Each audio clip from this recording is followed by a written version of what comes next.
Olá, privilégio muito grande estar com você nesta, nesta oportunidade, né?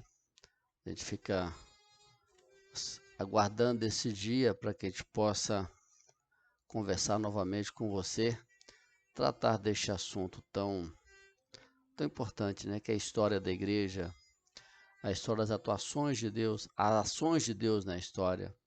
Já estamos aí já foram 10 vídeos, né?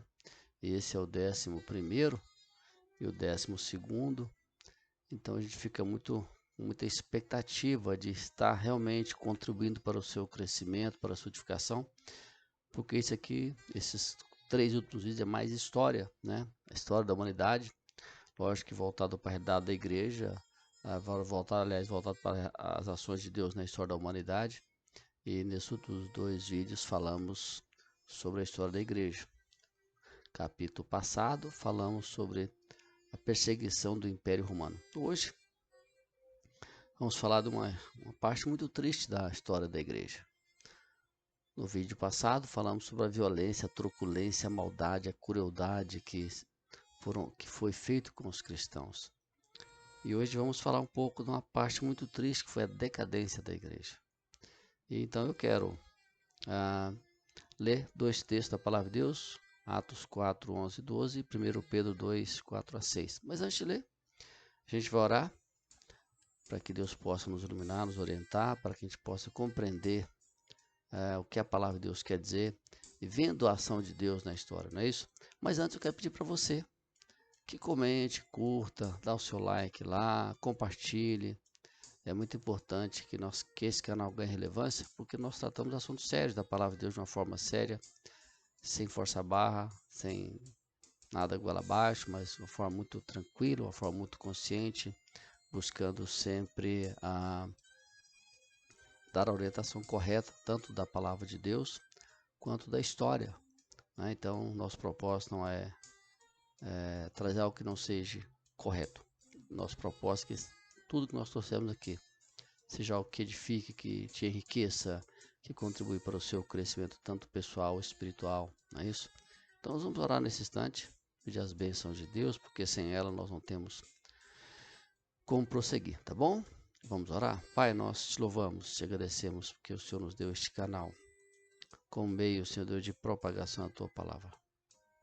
Abençoe cada pessoa que estará ouvindo essa palavra, Senhor Deus, que seja edificada, que seja impactada. Nos abençoe, Senhor Deus, nos dê sabedoria para compreender a tua revelação. Abençoe cada pessoa que estará ouvindo, participando e compartilhando. Nós louvamos, Pai, em nome de Jesus. Amém. Ok, o texto que eu quero ler com vocês, para tratar desse assunto, primeiro, livro de Atos, capítulo 4, verso 11 e 12, diz assim. Eu quero ler com você, quer que você me acompanhe. Este capítulo trata do discurso de Pedro, a pregação de Pedro. Por que a importância desse texto, pastor? Porque vamos tratar hoje de um assunto que foi ensinado ao longo do tempo, uma história que não é verdadeira e muitas vezes as pessoas são enganadas, na maioria das vezes são enganadas com essa história e vai passando de geração a geração e as pessoas aprendem errado. E a gente quer, com muita clareza, falar sobre esse assunto. Porque hoje vamos abordar muito sobre a questão do catolicismo, não é isso? Não falamos mal dos católicos, não. Católicos são nossos amigos, né? Tem até familiar, então a gente tem que ter muito respeito pelo católico.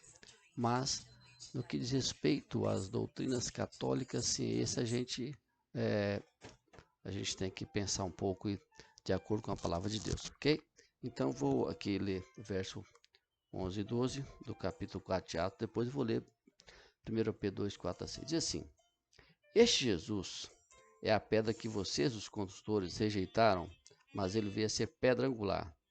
E não há salvação em nenhum outro, porque debaixo do céu não existe nenhum outro nome dado dos homens pela qual importa que sejamos salvos. Aqui é Pedro desmistificando, tirando a ideia de que ele, por causa daquela sua afirmação que Jesus fez, tu és pedra, sobre essa pedra ficarei a minha igreja, ele está afirmando que a pedra é Jesus, tá bom? Vamos lá então, 1 Pedro, agora Ali é um discurso de Pedro, registrado no livro de Atos por Lucas, o médico Lucas. E aqui não, é Pedro escrevendo mesmo. A 1 Pedro capítulo 2, versos 4 a 6 diz assim, vamos lá. Chegando-se a ele, Jesus, a pedra que vive, rejeitada assim pelos homens, mas para com Deus eleita e preciosa, também vocês, como pedras vivas, são edificados casa espiritual para serem sacerdócio santo, a fim de oferecerem sacrifícios espirituais, agradáveis a Deus por meio de Jesus Cristo. Por isso, está na Escritura, eis que põe em Sião uma pedra angular, eleita e preciosa, e quem nela crê não será envergonhado. Aqui o próprio Pedro assumindo, declarando, mostrando que a pedra angular, que a pedra com a igreja é edificada, não é Pedro apóstolo, sim Jesus, ok? Bom, então nós vamos tratar aqui, eu considero uma das fases mais tristes da história da igreja cristã, que é a decadência da igreja, né? Nós terminamos o vídeo passado falando sobre o Império Romano. Aí em 313, Constantino, né, proclamou o Edito de Milão, cessando a perseguição aos cristãos. Então agora, a partir de agora, Constantino disse que o cristianismo deixa de ser perseguido e passa a ser a religião oficial do país, do império, né? Os cristãos, ora perseguidos, agora são privilegiados, em vez de espoliados, agora ajudados. A porta de entrada da igreja não era mais a conversão. Aqui começa a decadência da igreja, mas sim a conveniência. Se tornaram cristão, agora era conveniente, né? Antes, confessar o nome de Jesus era se expor à morte, era se entregar à morte, se entregar ao martírio. Agora significa projeção e segurança. Sabe o que chama atenção nesse período? É que hoje é muito parecido com esse período. De uns 4 anos para cá, se eu não estiver enganado, você pode me ajudar. Mas se dizer evangélico, se tornou bom. Tanto é que várias celebridades se declararam evangélicos, né? E, como vocês sabem, por causa dos privilégios, né? Por causa do modismo. Então, nessa época aqui também, se passar por cristão era algo que rendia alguma coisa, né? Então, os cristãos não provocavam mais fúria aos imperadores, às pessoas. Agora arrancava aplausos. Aquele povo que ora era odiado, agora é aplaudido, né? Isso tem um preço. A declaração de Constantino como religião oficial do império certamente trouxe vantagem, lógico. Mas tão rápido, um deles foi o rápido crescimento das igrejas, o crescimento numérico. Diga-se de passagem, aliás, deixando bem claro, crescimento numérico. Foi muito rápido. Então, a igreja cresceu. Só que isso trouxe consigo, né, a introdução de costumes pagãos. As reuniões nas casas então, eram repletas de paganismo. A igreja recebeu personalidade jurídica, podendo receber doações, podendo distribuir seu material, né? Suas escolas podiam ser abertas, o alto clero conseguiu erguer grandes catedrais. Foi nessa época que as maiores catedrais nós conhecemos na Europa e outros países foram construídas, catedrais belíssimas. Era uma questão de status, né? Construir uma catedral muito bela, bonita, grande, muito luxuosa. Os bens que eram saqueados dos cristãos, quando foram perseguidos, agora são devolvidos. E também começou a ser construído os cemitérios cristãos, que eles não podiam nem ser sepultados. Agora então foi criado. Então, o fato de tornar o cristianismo uma religião oficial no império trouxe essas consequências, né? As pessoas passaram a simplesmente se dizer cristão. Ela não precisava ser convertida, não precisava de passar pelo processo de conversão, de transformação. Era uma conveniência. Então vinha para a igreja, elas não entravam na igreja convencidas do seu pecado, convencidas da necessidade de arrependimento. Não necessitavam de ter compromisso, nem com Cristo, nem com a igreja. Então eles só se aproximavam de Deus por causa das benesses. E hoje? Você acha que é diferente? Não, não é. Quantas e quantas pessoas vão desses cultos de libertação, cultos de prosperidade, isso, aquilo, que vão por interesse, que não conhecer a Deus, não se envolver com Deus, envolver com a igreja. Então, a gente precisa entender isso, essa história que vem, e isso, a igreja foi aceitando certas tradições pagãs, que entrou dentro da igreja, foi minando e as pessoas foram deixando o costume da palavra. A igreja cristã abandonou a sua identidade com Cristo. Além disso, né, o conluio, o concubinato dos líderes da igreja com o Estado. Então eles passaram ali do lado do chefe de Estado, gozando das benesses. A igreja perdeu o poder espiritual. Ela buscou preencher esse vazio no lado econômico, lado financeiro, lado político. Os líderes da igreja se envolviam com política, estavam totalmente envolvidos e eles vendiam seu apoio. Infelizmente isso acontece hoje também. Também começou a existir a briga dentre as principais, as 5 maiores cidades do mundo.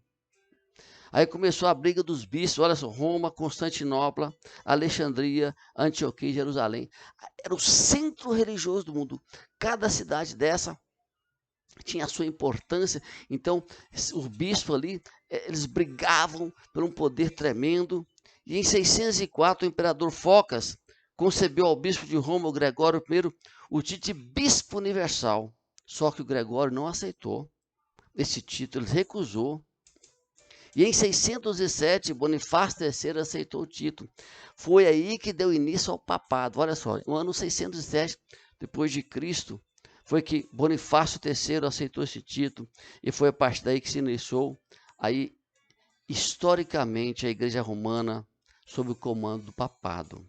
O romanismo edifica-se sobre o alicerce.